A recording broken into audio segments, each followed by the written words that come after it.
नमस्कार, बीडीटीवी भारत में आपका स्वागत है। कश्मीर का असली इतिहास क्या है? The Kashmir files film release होने के बाद ये सवाल खूब पूछा जा रहा है। राज्यसभा में कांग्रेस सांसद विवेक तन्खा ने अपने तरीके से इस सवाल का जवाब दिया और साथ में शारदा पीठ की बात भी कही, जो पाकिस्तान ऑक्यूपाइड कश्मीर में शामिल है। विवेक तन्खा का वीडियो। अब जब कांग्रेस सांसद ने इतनी बड़ी बात कही तो जानना जरूरी हो जाता है कि शारदा पीठ इतना जरूरी क्यों है। अरे मैं ये तो आप सोचिए, मेरे पास आज किसी का फोन आया, एक बहुत बड़े स्वामी जी का फोन आया और क्या कहते हैं कि अपने यहां से एक रूट है कश्मीर से पीओके में जाता है, जहां शारदा पीठ का मंदिर है। ऐसा माइथोलॉजी में है और सच्चाई भी है कि वहां पर आदिल शंकराचार्य जी और सब बड़े जो उस वक्त के बड़े लोग थे, उन्होंने वहां पूजन किया, वहां पर लोगों ने ध्यान किया। और आज वहां की जो मूर्ति है सिंगेरी में रखी गई थी उस वक्त, क्योंकि 47 में जब पाकिस्तान अंदर घुस रहा था तो उसको बचा के सिंगेरी में रखा गया। हम तो चाहते हैं कि वो पिलग्रिमेज स्टार्ट कराइए जिससे कि हम लोग वहां जा सके। आप करतारपुर में किया, कई जगह किया। सरकार तो बजट के साथ साथ इन बातों को सोचे कि can we have a corridor to go there.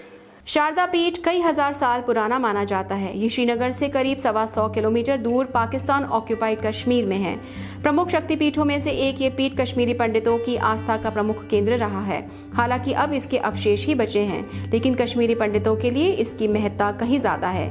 कहा जाता है कि सम्राट अशोक के शासनकाल के दौरान 237 ईसा पूर्व में शारदा मंदिर की स्थापना की गई थी। हिंदू देवी सरस्वती को शारदा भी कहते हैं। उन्हीं को समर्पित शारदा पीठ प्राचीन कश्मीर में ज्ञान और हिंदू जागरण का केंद्र था। इसे किसने स्थापित किया, इस पर इतिहासकारों की एक राय नहीं है, मगर ज्यादातर मानते हैं कि शारदा पीठ का निर्माण ललितादित्य मुक्तिपीठ ने शुरू कराया। ईरानी इतिहासकार अल बरूनी ने शारदा पीठ का जिक्र एक तीर्थ स्थल के रूप में किया है। कई इतिहासकारों ने लिखा है कि प्राचीन कश्मीर में शारदा पीठ ज्ञान प्राप्ति का एक प्रमुख केंद्र था। अल बरूनी के विवरण के अनुसार 8वीं सदी तक ये मंदिर प्रमुख तीर्थ स्थल बन चुका था। शारदा पीठ को तो आदि शंकराचार्य के साथ भी जिक्र हो चुका है। इसके साथ एक कहानी और भी है। 14वीं सदी में लिखे गए माधवीय शंकर विजयम में सर्वजन पीठम नाम की परीक्षा का जिक्र है। पीठ के 4 द्वार थे और कोई विद्वान ही इन्हें खोल सकता था। ये द्वार पहले भी खोले जा चुके थे, मगर दक्षिणी द्वार को कोई नहीं खोल सका था।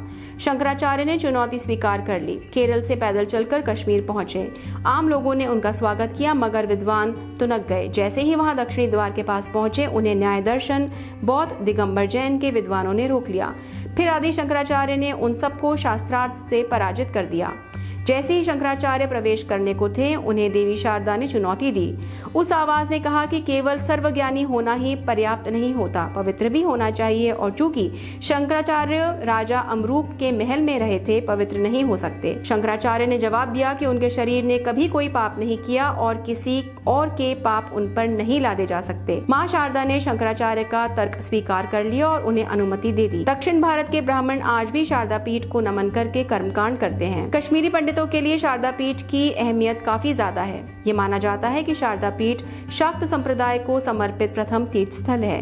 कश्मीर के इसी मंदिर में सर्वप्रथम देवी की आराधना शुरू हुई।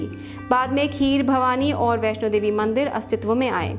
कश्मीरी पंडितों का विश्वास है कि शारदा पीठ में पूजी जाने वाली माँ शारदा 3 शक्तियों, शारदा शिक्षा की देवी, सरस्वती ज्ञान की देवी और वाग देवी वाणी की देवी का संगम है। मुगल और अफगान शासन के समय यहाँ तीर्थ यात्रियों की संख्या घट गई, मगर जब डोगरा राज्य शुरू हुआ तो फिर से बढ़ी। महाराजा गुलाब सिंह ने मंदिर का जीर्णोद्धार करवाया। प्राचीन काल से ही हर साल श्रद्धालु शारदा पीठ की तीर्थ यात्रा पर निकलते थे, जैसे आज की तारीख में अमरनाथ जाते हैं।